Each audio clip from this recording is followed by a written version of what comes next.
Prix Nobel de la paix 2024. Hommage aux lauréats. Disciple inconnu. Témoin de la bombe atomique. Version française. Hommage aux lauréats du Prix Nobel de la paix 2024. Disciple inconnu, témoin de la bombe atomique, édition révisée. Je suis né à Setagaya, Tokyo, en mai 1944.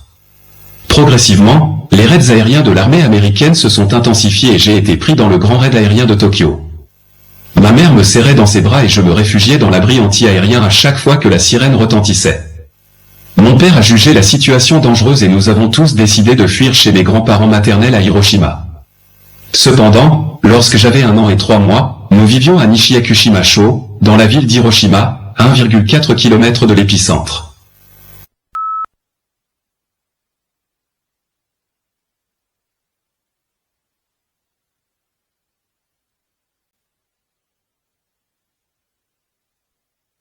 Le 6 août 1945, la bombe atomique a été larguée sur Hiroshima. Mon père, alors en congé, veillait sur moi tandis que je faisais mes premiers pas. Dès que l'explosion a retenti, il s'est jeté sur moi et je suis sorti indemne. Cependant, les radiations ont affecté ma moelle osseuse, mon médecin m'a diagnostiqué une anémie incurable. À l'âge adulte, j'ai également développé de l'hypertension. De plus, lorsque ma mère m'a emmené chez ses parents, dans la banlieue d'Hiroshima, j'ai été exposé à la pluie noire, chargée de cendres radioactives. Enfant, j'étais faible et peu fort physiquement, à l'école, je ne pouvais pas faire de pompe, de barre parallèle ni de saut à la perche. J'arrivais toujours dernier au marathon et je ne savais pas nager de longue distance, je ne pouvais nager que 25 mètres. J'ai toujours eu les plus mauvais résultats en éducation physique. Le 11 octobre 2024, l'association japonaise des victimes de la bombe atomique, Nihon Hidankyo, a reçu le prix Nobel de la paix. Il semble que nos efforts constants aient été reconnus. Nous n'avons cessé de réclamer, plus jamais Hiroshima, plus jamais Nagasaki, plus jamais Hibakusha, plus jamais de guerre. Nous avons touché de nombreuses personnes grâce aux témoignages de survivants, aux mouvements antinucléaires et aux pétitions. Le monde est actuellement en guerre et ses dirigeants menacent d'utiliser l'arme nucléaire. Les survivants de la bombe atomique sont la preuve vivante que si l'arme nucléaire est utilisée, l'humanité sera anéantie. Ils refusent même d'écouter. Les belligérants agissent ainsi car ils se croient dans leur bon droit. Seul Dieu a raison. Il nous faut simplement mettre fin à la guerre et nous en remettre à Dieu. La véritable paix viendra si nous suivons les enseignements de Jésus-Christ, le Fils de Dieu. Soldats, déposez les armes. Rentrez chez vous et profitez de la vie. Nous en avons assez de ce cycle de représailles. Que les peuples de chaque pays se lèvent et crient haut et fort, ça suffit. Qu'ils prennent conscience de leur folie à ceux qui sont au pouvoir. Qu'ils comprennent qu'ils négligent la vie humaine et son importance. Qu'ils ouvrent leurs cœurs endurcis. Qu'ils aient une pensée pour les survivants des bombardements atomiques, victimes de la guerre, et pour ceux qui y ont perdu la vie. 19 octobre 2024, Yoshito Yaji, fils de Masato Yaji. Avant tout, ce livre est un témoignage de ceux qui, confrontés à la mort par la maladie et les bombardements atomiques, ont été maintenus en vie par l'amour rédempteur du Christ et qui, en disciples anonymes de Jésus, ont servi l'amour de Dieu et ont été appelés à lui. Ceci est aussi mon récit et mon témoignage du bombardement atomique en tant que survivant. Le désastre et la cruauté des bombardements atomiques me plongent dans une frustration et une tristesse inexprimables. Malgré tous mes efforts pour retranscrire fidèlement la peur, la souffrance et la misère des victimes qui subissent encore les conséquences de la bombe atomique, je sais qu'il sera difficile de leur faire comprendre la réalité. Cependant, je me suis senti obligé d'écrire ce livre car la bombe atomique touche à l'essence même de la guerre et de la paix et soulève des questions importantes qui exigent une approche solidaire. Je serais heureux si ce livre pouvait servir Dieu et témoigner, auprès de ceux qui, dans une société dévastée, sont confrontés à la crise nucléaire, que l'évangile de la Bible est le fondement de nos vies. 10 juin 1984, Masato Yaji. Témoin de la bombe atomique. Prologue. La bombe atomique continue de faire des ravages aujourd'hui. À l'approche du 39e anniversaire du bombardement atomique, je me suis rendu à Hiroshima à la mi-avril et j'ai prié devant le cénotaphe du mémorial de la bombe atomique, tôt le matin du jour de la Semaine Sainte. J'ai pleuré ma sœur et ma mère, disparues lors du bombardement. Ma mère a subi une opération pour les blessures qu'elle a reçues aux 2 jambes, mais les fragments de verre profondément incrustés dans sa chair n'ont pu être retirés. Malgré les séquelles du bombardement, elle a trouvé la force de vivre et s'est éteinte il y a 10 ans, à l'âge de 82 ans. Hiroshima a été reconstruite et son apparence a radicalement changé, devenant une ville moderne sans aucune trace de ce qu'elle était au moment du bombardement. Cependant, les cicatrices de la bombe atomique restent vivaces dans les esprits et les corps des survivants. Ces cicatrices les plongent encore dans la peur et l'angoisse de la mort, et leur imposent de nombreuses difficultés. Inutile de préciser que le vœu le plus cher des survivants, dévastés par l'inhumanité et la cruauté des armes nucléaires, est de considérer cette erreur, qui ne doit jamais se reproduire, comme un problème commun à toute l'humanité, d'abolir définitivement les armes nucléaires et d'instaurer une paix durable. Cependant, à mesure que le souvenir de la bombe atomique s'estompe, le danger et la menace d'aliénation humaine et de guerre nucléaire s'accroissent, contrastant avec la croissance économique et la prospérité d'un Japon en paix. Alors que le dôme de la bombe atomique disparaît, le mouvement pour l'élimination des allergies nucléaires progresse, les photos du bombardement atomique sur le site de l'exposition universelle sont retirées et l'horreur de la bombe atomique s'efface des manuels scolaires. Le seul moyen d'empêcher que le bombardement atomique ne tombe dans l'oubli est de continuer à témoigner, à écrire et à lire. Les survivants, de moins en moins nombreux, doivent résister à l'oubli, exhumer leurs expériences, manifester un profond désir de paix à travers la tragédie de la bombe atomique et transmettre leur vécu aux générations futures. Les archives relatives à la bombe atomique ne doivent pas se limiter à la simple remémoration et à la transmission d'un passé tragique, et occulter l'essentiel. Elles doivent permettre à toutes les générations, survivants et non survivants, de détourner leur attention de la cruauté de la bombe atomique et de la tragédie de la guerre pour se concentrer sur l'essence même de la guerre. Cela implique de revenir aux origines de la bombe atomique. Il est temps de revenir aux origines de la bombe atomique.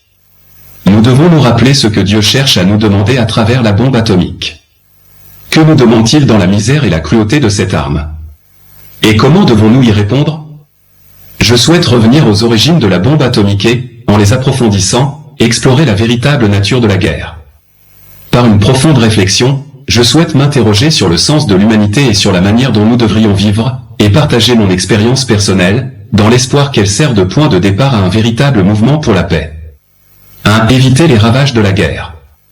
C'est le 10 mars 1945, Showa 20, que j'ai décidé de déménager avec ma famille à Hiroshima.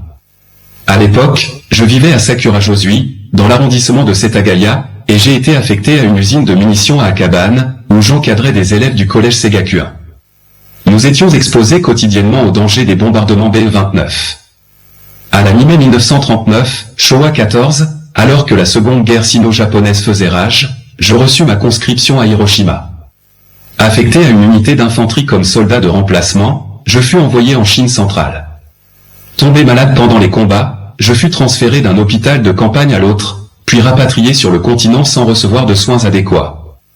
En octobre 1940, je rejoignis mon unité d'origine, le 49e régiment Kofu, depuis l'hôpital militaire de Sakai, à Osaka, mais fus démobilisé le même mois pour raison de santé. Je retournai à l'église d'Hiroshima et continuai d'y travailler pendant ma convalescence. Par la suite, je m'installai à Tokyo comme éducateur religieux et travaillai à l'école Aoyama Gakuen. L'année du grand raid aérien sur Tokyo, j'enseignais au collège Segakuen. En 1945, la guerre du Pacifique montrait déjà des signes de déclin.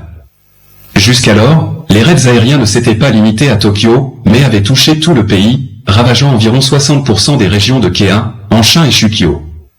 Le grand raid aérien sur Tokyo commença à minuit le 9 mars. D'importantes formations de bombardiers BE-29 se dispersèrent et continuèrent de larguer des bombes incendiaires. Les incendies provoqués par la pluie et la grêle des bombes incendiaires transformèrent rapidement le ciel nocturne de la capitale en un rouge profond. Cette nuit-là, j'ai évacué ma femme et mon jeune enfant vers un abri anti-aérien. Vêtu d'une tenue de protection, je me suis tenu devant notre maison avec les voisins, contemplant le ciel en flammes. Ce quartier avait été évacué très tôt, nous avons donc échappé au raid.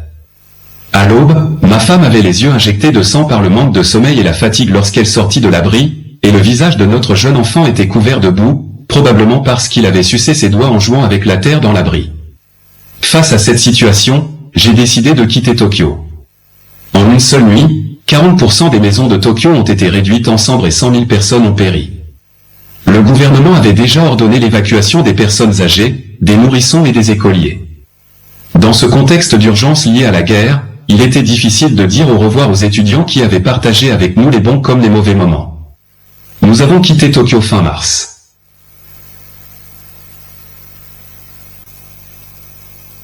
Les trains en direction du sud sur la ligne Tokedo étaient bondés de victimes de guerre et d'évacués, et le chaos était tel qu'il était impossible de tenir debout. Craignant des attaques de l'US Air Force, les trains étaient souvent contraints de s'arrêter, et la terreur régnait parmi les voyageurs. La plupart des grandes villes avaient subi des dégâts suite aux bombardements. Nagoya et Osaka avaient été particulièrement touchés. À la gare de Nagoya, nous pouvions apercevoir le paysage urbain ravagé sous les poutres d'acier calciné, et c'était comme si nous étions témoins des horreurs de la guerre. À bout de souffle, nous sommes finalement arrivés à Hiroshima, ville militaire plongée dans l'obscurité d'un blackout. Épuisés, nous nous sommes changés chez ma mère, à Nishiyakushima-sho. 2. Sous le champignon atomique. Ce jour-là aussi, la matinée était humide. C'était un lundi, mais j'étais alors professeur au collège Sanyo et j'emmenais des élèves mobilisés travailler chez Nippon Seiko Company, Ltd. à Mukenada. Comme c'était un jour férié, je me suis réveillé plus tard que d'habitude. Il devait être un peu plus de 8 heures lorsque la radio a annoncé la levée de l'alerte. Les yeux encore détendus, je suivais du regard les mouvements de mon plus jeune fils, qui trottinait à côté de moi. À ce moment-là, il me sembla entendre le grondement lointain d'un avion. Soudain, un sentiment de danger inquiétant et imprévisible m'envahit. Instinctivement, je tirai la main de l'enfant vers moi. À cet instant précis, un éclair d'une intensité incroyable me transperça les yeux. J'étais aveuglé. La lumière jaune platine était accompagnée d'une multitude d'éclairs. Nous avons rassemblé toutes nos forces et tenté désespérément de nous frayer un chemin. Couverts de sang, nous avons rampé jusqu'au toit d'une maison, nos bébés dans les bras, et nous nous sommes relevés pour appeler à l'aide. Avec précaution, j'ai rassemblé toutes mes forces et tenté désespérément de nous frayer un chemin couvert de sang. J'ai attrapé mon petit et j'ai rampé jusqu'au toit de la maison, me redressant pour appeler à l'aide. J'ai eu le souffle coupé. Face à ce spectacle de désolation, je me suis demandé ce qui m'était arrivé. Toutes les maisons visibles étaient effondrées, réduites en miettes, les poteaux électriques aussi, et tous les arbres, déracinés, fumaient encore comme des branches dressées. Des vestiges de bâtiments en béton armé s'écroulaient ici et là. En face de ma maison se dressait le bâtiment de l'école Yasuda pour filles. C'est là que se tenait l'assemblée du matin. Le bâtiment de 2 étages avait disparu sans laisser de traces, et les autres bâtiments, tragiquement détruits, étaient éparpillés comme des décombres, s'effritant en tas de gravats. En levant les yeux, je pouvais voir à des kilomètres à la ronde, Hiroshima entière n'était plus qu'un champ de ruines. De la poussière jaune s'élevait de partout, le soleil avait disparu et de sombres nuages chargés d'une chaleur suffocante planaient sur le ciel. La ville était déserte, un silence de mort régnait. C'était le silence de la mort, une ville de mort. Le temps me parut interminable, mais tout s'était passé en un instant. J'ai dû m'échapper de justesse. Au moment de l'explosion, les habitants du quartier furent tués sur le coup ou écrasés sous les décombres, entre la vie et la mort. Je sentais que la situation allait être critique. Nous ne pouvions pas nous permettre une seule seconde. Je cherchais ma femme. J'étais certain qu'elle était près de l'entrée. Elle avait été projetée au loin par le souffle, et je la trouvais recroquevillée parmi les poutres éparpillées, près du jardin, de l'autre côté de l'entrée. Je criai, je vais te sauver, et la tirai hors de là. Elle semblait blessée, mais heureusement, elle pouvait marcher. Je ne trouvais ma mère nulle part.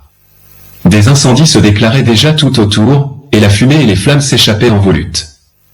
J'ai tendu le bébé, qui s'accrochait à ma femme, à celle-ci et, prenant garde de ne pas être pris dans l'incendie, j'ai évacué les lieux rapidement. J'ai prié pour la sécurité de la mère et de l'enfant tandis qu'elle partait, puis j'ai cherché ma mère dans la maison effondrée. Tandis que je continuais à crier de toutes mes forces, j'ai entendu un gémissement près de la cuisine. « Masato, je suis là, je suis là !» J'ai regardé et j'ai vu que le bas de son corps était enfoui sous la terre, et le haut de son corps recouvert d'innombrables poutres, qui m'empêchaient de voir. Alors que j'essayais de dégager ma mère de l'endroit où elle était piégée, ma petite sœur Haruko est arrivée en courant, criant « Frère !» J'ai regardé, sous le choc, et j'ai vu que les brûlures qui la couvraient étaient encore fraîches. Son chemisier blanc était brûlé et déchiré en lambeaux, taché de sang. Son manque noir, pantalon japonais, était en lambeaux, et ses jambes, gonflées et meurtries, semblaient faire atrocement souffrir. Frère, maman, sœur, Yoshito-chan. Maman est là. Yoshito vient de la mettre à l'abri. Tandis que ma mère gémissait devant nous, ma sœur et moi avons ressenti le besoin de la secourir au plus vite, coûte que coûte. Face à une épreuve, on trouve une force extraordinaire. Ma sœur était grièvement blessée et j'étais couverte de plaies, mais nous nous efforcions de dégager les lourds piliers et poutres qui retenaient ma mère sous terre, ainsi que la terre qui l'ensevelissait. Ma mère souffrait atrocement et répétait « Je suis vieille, je n'en peux plus, il faut partir d'ici au plus vite. » Maman, ne te plains pas, fais de ton mieux. Ma sœur et moi étions tellement absorbés par le travail que nous n'avions même pas remarqué que nos ongles étaient abîmés. Quand notre mère fut enfin secourue, elle était incapable de bouger, paralysée par le choc et la douleur de ses blessures, et s'était affaissée sur place. Ses jambes étaient devenues violettes sous le poids de la terre, et des épines de bois et des éclats de verre la transperçaient de partout. Elle souffrait tellement qu'elle ne pouvait pas marcher. Autour de nous, des incendies s'étaient déclarés partout, et la ville entière semblait en proie aux flammes. Si les choses continuaient ainsi, ce n'était qu'une question de temps avant que nous ne périssions tous dans les flammes. Quant à ma sœur, elle se tenait là, dans un état pitoyable, se demandant comment elle avait pu survivre jusque-là dans un tel corps. Elle tenait à peine debout, soutenue par son désir d'aider notre mère. Il fallait trouver refuge. Il fallait survivre. Ma sœur et moi devions soutenir notre mère par les épaules, la forçant à marcher malgré la douleur. Nous avions à peine fait quelques pas lorsque le voisin sortit en courant de la maison en ruine et s'écria, y agissant, « Aidez-moi. Ma femme est allongée là. Laissez-moi la porter sur mon dos. » Je courus vers elle, laissant ma mère et ma sœur attendre, mais il semblait qu'elle avait été projetée au sol par l'explosion et qu'elle avait reçu un violent coup au cœur. Avec beaucoup de difficultés, je parvins à déposer sa femme, inconsciente et en état de coma, sur le dos de l'homme. Les larmes aux yeux, il répétait « Merci » à plusieurs reprises, puis s'éloigna en titubant dans la fumée. Lorsque je revis cet homme plus tard, sur le site brûlé par le soleil, il apprit que sa femme était décédée en chemin.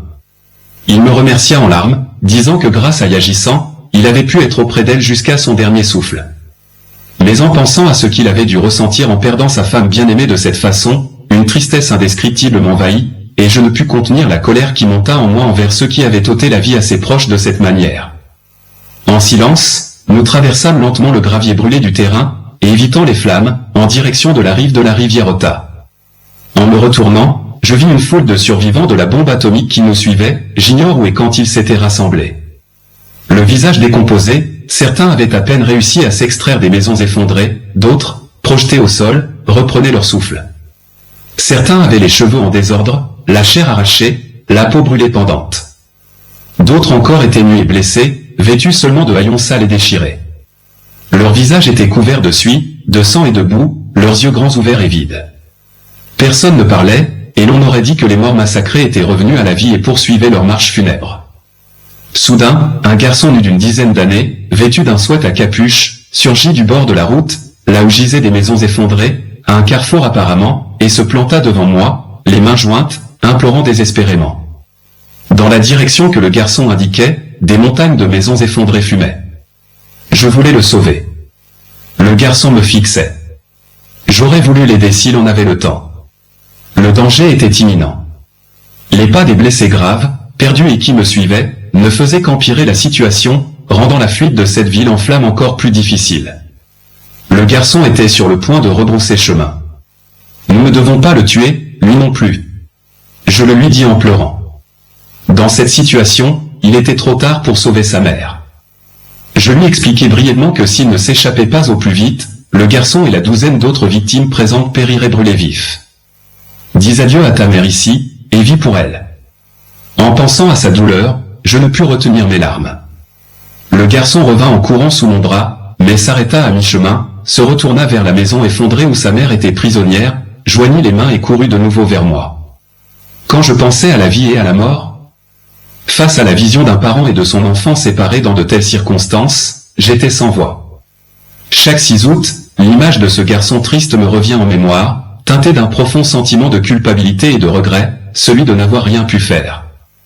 Le garçon qui s'est enfui avec nous ce jour-là est aujourd'hui un homme de plus de 40 ans.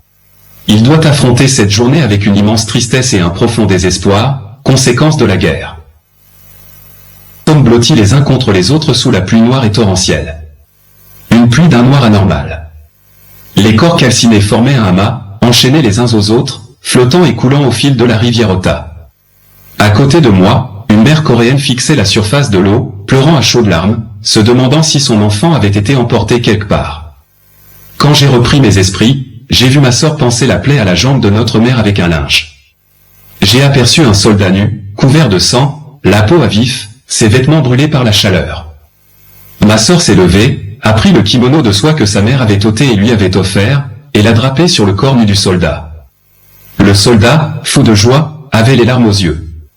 Il a averti ma sœur brûlée de ne pas boire l'eau, car sinon elle mourrait.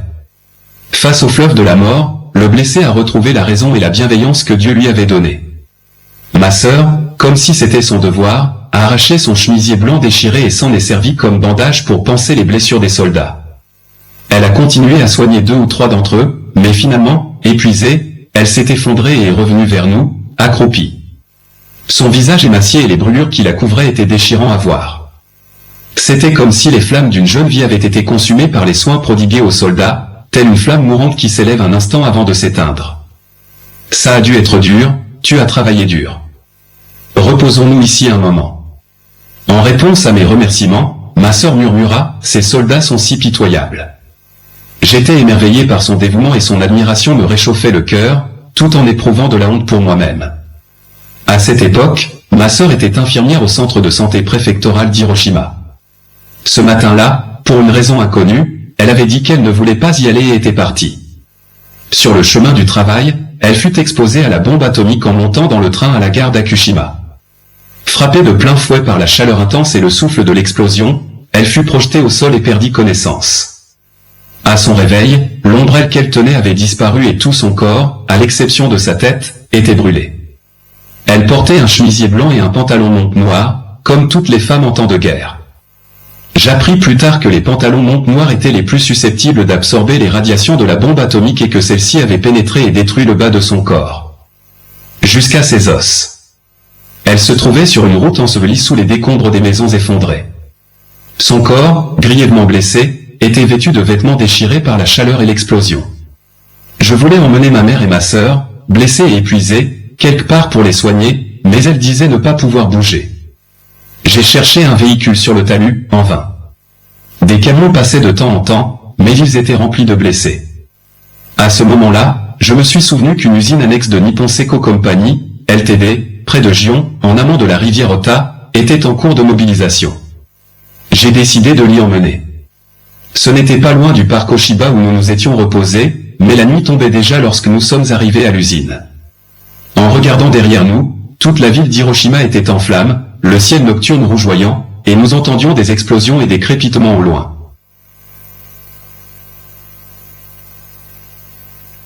Ils préparèrent aussitôt une pièce pour que je puisse me reposer. Ils dirent à ma mère et à ma sœur, qui étaient allongées, ça a dû être dur. On vous prépare plein de boulettes de riz. Mangez-en, s'il vous plaît. Vous devez avoir faim. Ils me donnèrent une grosse boulette de riz. En y repensant, nous n'avions ni bu une goutte d'eau ni mangé quoi que ce soit depuis le matin. J'essayais de manger, mais pour une raison inconnue, j'avais la nausée et je n'arrivais pas à avaler. Je n'étais pas la seule à avoir la nausée. Ma mère, ma sœur et tous les autres survivants disaient avoir la nausée. C'était dû à l'inhalation de retombées radioactives. Nous avons appris plus tard que c'était la conséquence de l'inhalation de radiation. Nous avons dû attendre le lendemain matin pour que la nausée disparaisse. Cette nuit-là, ma mère et moi n'avons pas pu dormir à cause des douleurs intenses causées par nos blessures, malgré le soulagement d'avoir été évacués vers une zone sûre. Cependant, ma sœur souffrait atrocement, incapable de fermer l'œil, tant les brûlures qui la couvraient et la forte fièvre la faisaient souffrir. L'aube se leva alors qu'elle était épuisée.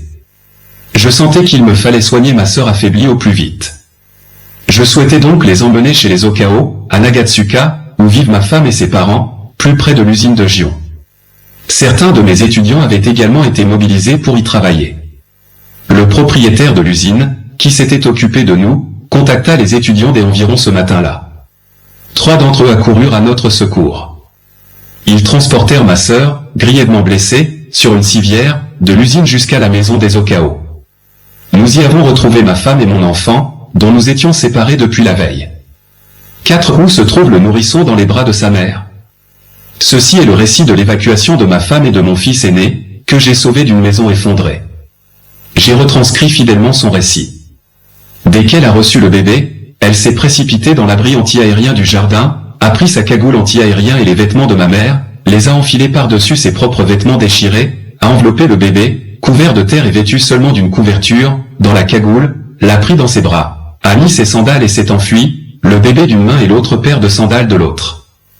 Elle se dirigeait vers Nagatsuka, espérant rejoindre la maison de ses parents, mais la fumée et les flammes s'accumulaient déjà et lui barraient le passage. Elle s'est donc dirigée vers le sanctuaire Yesu, dans la direction opposée à celle que nous avions prise.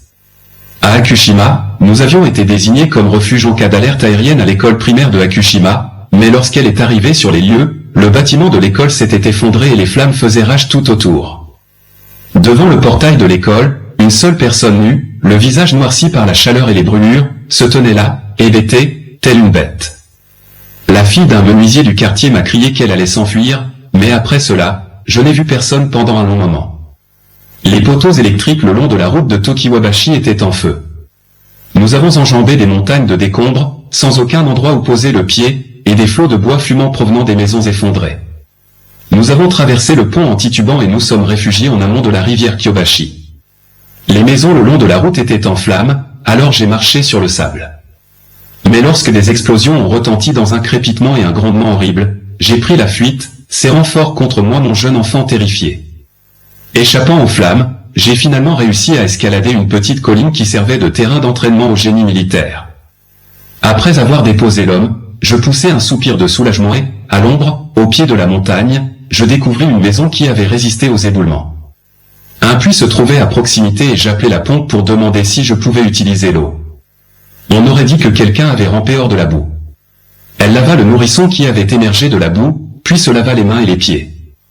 Après s'être reposé un moment sur la montagne, les malheureux survivants, dont les corps avaient changé, remontèrent les pentes les uns après les autres et s'effondrèrent. Pendant un instant, elle fut entourée de gémissements et de cris, incapable de supporter la vue de cette scène horrible. À ce moment-là, une pluie noire commença à tomber et les gens se réfugièrent dans la bambouseraie. Le grondement sourd et rauque des avions sema la terreur d'un nouveau raid aérien et chacun se sentait mourir. Par hasard, un homme d'une maison au bord de la montagne lui donna une ceinture et un sac contenant environ une tasse de pain de mer et de riz, et lui demanda gentiment « Mettez votre bébé dessus. Avez-vous un endroit où retourner ?» Reconnaissante de la générosité des sur la ceinture et descendit la montagne avec le sac de nourriture qu'on lui avait donné. Aux flammes, je parvins enfin à gravir une petite colline servant de terrain d'entraînement au génie. Après avoir déposé l'homme, je poussai un soupir de soulagement et, à l'ombre, au pied de la montagne, je découvris une maison qui avait résisté à l'effondrement. Un puits se trouvait à proximité et j'appelai la pompe pour demander si je pouvais utiliser l'eau. On aurait dit que quelqu'un avait rampé hors de la boue. Elle lava le nourrisson qui avait rampé hors de la boue, puis se lava les mains et les pieds. Après s'être reposé un moment sur la montagne, les malheureuses victimes, dont les corps avaient changé, remontèrent les marches les unes après les autres et s'effondrèrent. Pendant un instant, elle fut entourée de gémissements et de cris, incapable de supporter l'horreur de la scène. À ce moment-là, une pluie noire commença à tomber et les gens se réfugièrent dans la bambouseraie. Le grondement sourd et rauque des avions sema la terreur d'un nouveau raid aérien et chacun se sentait mourir. Par hasard, un homme d'une maison au bord de la montagne lui donna une ceinture et un sac contenant environ une tasse de pain de mer et de riz, et lui demanda gentiment « Posez votre bébé dessus. Avez-vous un endroit où rentrer ?» Touchée par la générosité des gens, elle porta son bébé sur la ceinture et descendit la montagne avec le sac de provisions. Elle se rendit sur un chantier du génie, mais là aussi, des soldats exposés à la bombe atomique étaient entassés les uns sur les autres. Le spectacle était horrible, des soldats carbonisés, noircis et couverts de blessures. Cherchant un appui pour ne pas marcher sur ceux qui étaient tombés ou gisaient au sol, elle atteignit la source de la rivière Ota. Une foule de victimes, nues et pieds nus, flottait sur la rive, des personnes en haillons emportées par le courant. Emportée par les flots, elle donna ses sabots à une personne qui avait les pieds ensanglantés. Au pied du mont Ushita, en amont de la rivière Ota, un bac permettait de rejoindre Gion. Elle demanda au batelier de la prendre et se dirigea vers le sanctuaire de Gion. Les victimes s'y étaient rassemblées et l'équipe médicale du village s'activait pour les transporter dans des maisons et soigner leurs blessures. Le soir venu, elle se fraya un chemin à travers la foule et arriva chez les parents de Nagatsuka. La maison était située assez loin de l'épicentre, mais le toit avait été arraché par l'explosion et la maison était entièrement détruite. À l'intérieur, les objets du quotidien et les ustensiles de cuisine étaient éparpillés, témoignant de la puissance destructrice du bombardement. Ainsi, grâce à la bienveillance des habitants, le bébé parvint sain et sauf chez ses grands-parents, dans les bras de sa mère. C'est ainsi que nos retrouvailles eurent lieu le lendemain matin, dans des larmes de joie. 5 Alléluia à Rucco. Les parents de ma femme étaient chrétiens et des personnes de foi qui servaient l'Église depuis longtemps. Inquiets pour notre sécurité et priant pour nous jour et nuit, ils nous ont offert une chambre. Ma sœur était incapable de se relever après avoir été transportée à la maison sur une civière par les élèves. À ce moment-là, personne ne savait que la bombe larguée sur Hiroshima était une bombe atomique. On la considérait comme un nouveau type de bombe spéciale, et ce n'est que quelques jours plus tard qu'elle a été identifiée comme telle. Le lendemain, je suis retourné à Hiroshima sous un soleil de plomb pour récupérer la trousse de premiers secours et d'autres affaires que j'avais entreposées dans l'abri anti-aérien de notre maison.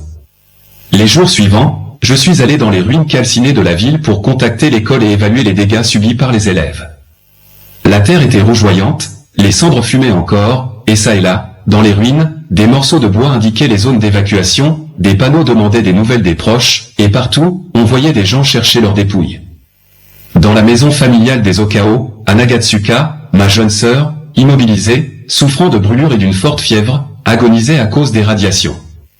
Nos mères la soignaient avec attention et priaient. Ma femme se précipitait souvent à la clinique Akiyama, à Gion, pour la voir, mais le médecin, débordé par l'afflux de victimes, ne pouvait s'occuper d'elle et se contentait de lui administrer du mercurochrome. À cette époque, la veuve du révérend Yamamoto Ryukishi avait fui Tokyo pour se réfugier chez les Okao, qui prenaient soin d'elle. Monsieur et Madame Umeda, de retour de cure, étaient également hébergés chez eux. Grâce à Monsieur Umeda, l'épouse d'une de ses connaissances, exposée à la bombe atomique à la gare d'Hiroshima, arriva chez la famille Okao, brûlée sur le haut du corps et alitée.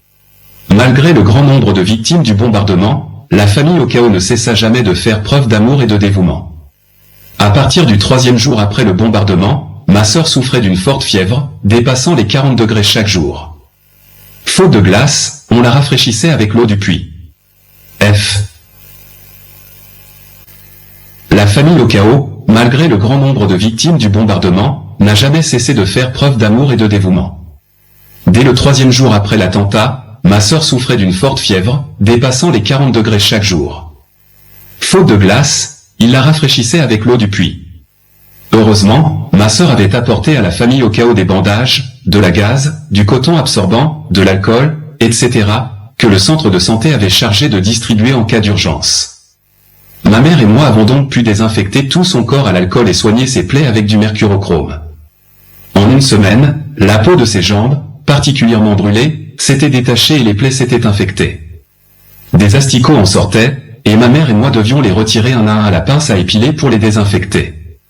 Elle n'avait pas d'appétit et ne pouvait que manger de la bouillie. Son état ne fit qu'empirer, et après une dizaine de jours, sa fièvre atteignit 42 degrés, et son cœur s'affaiblissait de jour en jour. La veuve du pasteur Yamamoto lisait l'oracle et priait pour elle jour et nuit. Pendant cette période, malgré son âge avancé, elle rendait visite aux victimes sous une chaleur accablante, nous parlant de la tragédie de la bombe atomique et de ses terribles effets, disant « Quelqu'un est mort aujourd'hui aussi. C'est horrible. » Vers le 20, ma sœur tomba dans le coma. Le 22, à sa demande, je lui injectai du Vitacanfoul dans le bras avec des mains inconnues. L'esprit embrumé, je dis « Frère, j'ai envie de fruits. » Je marchai longtemps à la recherche d'une boutique, mais il n'y avait rien. J'abandonnai et rentrai chez moi quand je trouvai enfin une grappe de raisin, une seule, et me précipitai à la maison. Je donnai un à un les grains de raisin à ma sœur, qui avait soif à cause de la fièvre. Merci, mon frère. Je m'en remets à Dieu. Je vais rejoindre mon père, mon défunt père. Ce furent les dernières paroles que ma sœur m'adressa. Depuis l'explosion de la bombe atomique, elle ne s'était pas plainte, elle n'avait pas prononcé un seul mot. Elle avait simplement enduré la douleur. Le lendemain matin, le 23, sa poitrine était haletante, signe que la mort était proche. Le docteur Yamamoto, ma mère, moi-même et moi nous sommes réunis à son chevet pour lire la Bible et prier. Alors que sa conscience s'évanouissait, ma sœur hocha la tête à plusieurs reprises et murmura « Amen, Amen », puis soudain elle dit « Je vois Jésus », et s'éteignit paisiblement, serrant toujours nos mains. Son visage était encore brûlant et rouge. Elle a longtemps souffert, mais elle a été rappelée à Dieu sans douleur, laissant derrière elle un visage serein, doux et rayonnant. Elle avait 24 ans. Mon frère cadet, Akira, étudiant à l'école de comptabilité navale, rendait visite à ma sœur aînée, Mitsuko, mariée et installée à Hamada, lorsqu'il apprit la destruction totale d'Hiroshima à la fin de la guerre. Lorsqu'ils se précipitèrent ensemble à la maison au chaos, 30 minutes s'étaient écoulées depuis l'appel de ma sœur. Ils n'arrivèrent pas à temps pour ces derniers instants et ne purent que fondre en larmes. Le lendemain, nous organâmes des funérailles intimes. Avec l'aide de nos voisins, nous transportâmes son corps jusqu'à la montagne derrière l'église catholique de Nagatsuka, où nous la crémâmes nous-mêmes. Le jour suivant, ma mère, accablée de douleur, quitta Hiroshima avec mon frère cadet pour emporter la dépouille de ma sœur et la déposer dans la tombe de mon père, dans la préfecture de Yamanashi. Elle s'appelait Haruko. C'était le nom que lui avait donné mon père, pasteur. Il aurait voulu l'appeler Alléluia. Son nom, composé en jouant sur la sonorité du mot « Haru », lumière, signifie « gloire à Dieu ». Son père souhaitait ardemment qu'elle consacre sa vie au service de Dieu et des hommes, qu'elle lui plaise et qu'elle témoigne de sa gloire. Elle naquit le 28 avril 1919, deuxième fille d'une famille, au presbytère de Yokomachi, dans la ville de Yamagata. Dès son plus jeune âge, elle avait une personnalité douce et enjouée, à l'image d'une poupée japonaise, et était aimée de tous.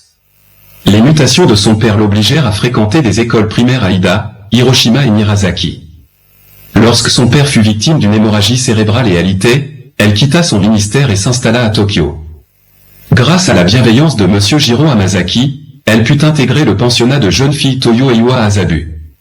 En raison de difficultés financières, lorsque mes parents sont retournés à Ishikawa, leur ville natale dans la préfecture de Yamanashi, elle a quitté le lycée Eiwa pour jeunes filles et est devenue infirmière stagiaire dans la clinique pédiatrique de son oncle à Kofu, où elle aidait également aux tâches ménagères. Elle y a suivi une formation d'infirmière et obtenu son diplôme. Grâce à l'aide de Monsieur Seizo Miyak, une connaissance de mon père, elle a été affectée au centre de santé de Tamanoshima, dans la préfecture d'Okayama, puis mutée au centre de santé d'Hiroshima. Séparés pendant plusieurs années, nous avons pu nous retrouver avec ma famille à Akushima, à Hiroshima, l'année du bombardement atomique. En réponse à la prière de mon père, elle a confessé sa foi et a été baptisée dès son plus jeune âge. Sa courte vie n'a pas été, aux yeux du monde, une vie facile. Lorsque mon père est tombé malade, elle a aidé ma mère après son décès et a soutenu la famille. Elle a porté sa croix, soigné les malades comme infirmière et servi sa famille comme une chrétienne dévouée. Au milieu du péché originel de l'humanité qu'est la guerre et de la cruelle dévastation causée par la bombe atomique, elle s'est tenue à l'origine de l'évangile, s'oubliant elle-même, à soulager la douleur et la souffrance des Hibakusha blessés et agonisants. Au cœur même du cataclysme, elle a témoigné de l'amour rédempteur du Christ et a été appelée à révéler la gloire de Dieu, comme son nom l'indique. Tel un lys blanc s'épanouissant avec pureté et douceur au pied de la croix, elle a offert sa jeune et pure vie à la gloire de Dieu. Vraiment, Alléluia Haruko, Amen. 6. Les épreuves de mon expérience initiale et mon désir de paix. J'ai été exposé à la bombe atomique à Nishiyakushima-sho 123, à moins de 1,4 km de l'épicentre. J'ai échappé aux flammes en m'échappant des décombres d'une maison, mais j'ai subi des brûlures au bras gauche dues au rayon du feu, des contusions sur tout le corps, y compris à la tête, et immédiatement après le bombardement, j'ai ressenti une fatigue extrême et une sensation de faiblesse extrême. J'avais constamment des nausées, mes cheveux commençaient à tomber jour après jour et j'étais rongé par des tumeurs malignes. Ces maladies liées à la bombe atomique m'ont fait craindre la mort pendant environ 2 ans. Après cela, j'ai semblé recouvrer la santé, mais quelques années plus tard, j'ai développé de l'hypertension et je souffre depuis de diverses maladies et anomalies physiques. Mon épouse a également reçu un diagnostic d'anémie due à la bombe atomique. Elle souffrait de symptômes semblables à l'ostéomyélite, tels que des gonflements aux mains et aux pieds, et se plaignait souvent de difficultés à marcher à cause de la douleur. Elle souffrait aussi de maux de tête et de vertiges d'origine inconnue et était souvent alitée. Il y a quelques années, on lui a diagnostiqué temporairement une leucémie et elle a dû être hospitalisée. On estime qu'il y avait environ 420 000 personnes à Hiroshima au moment du bombardement atomique, et des documents et des enquêtes suggèrent que le nombre de morts dépassait les 200 000, mais aucune preuve concluante ne vient étayer ce chiffre. Il y a environ 160 000 survivants, qui continuent de se plaindre des anomalies physiques et de la détresse psychologique causée par la bombe atomique, qu'ils n'avaient jamais connues auparavant, et qui sont frustrés que personne ne comprenne leurs symptômes. Ceux qui n'ont pas été directement exposés aux radiations, mais qui ont pénétré dans la zone hypocentre après le bombardement, ou qui ont été affectés par les radiations lors de la gestion des corps ou des soins médicaux, ont également développé des symptômes liés à la bombe atomique et sont décédés, ou ont développé d'autres séquelles, souffrant de douleurs chroniques au même titre que les survivants.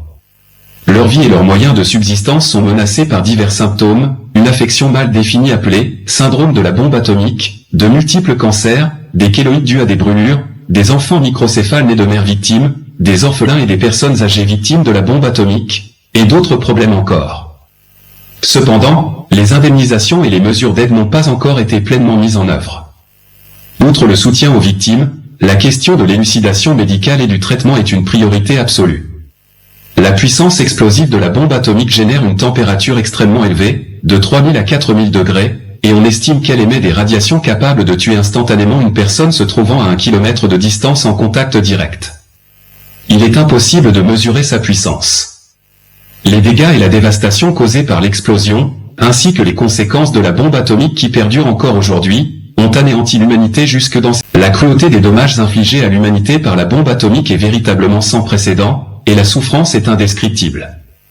Quelle qu'en soit la raison, l'inhumanité et la cruauté des armes nucléaires ne sauraient être justifiées ni tolérées.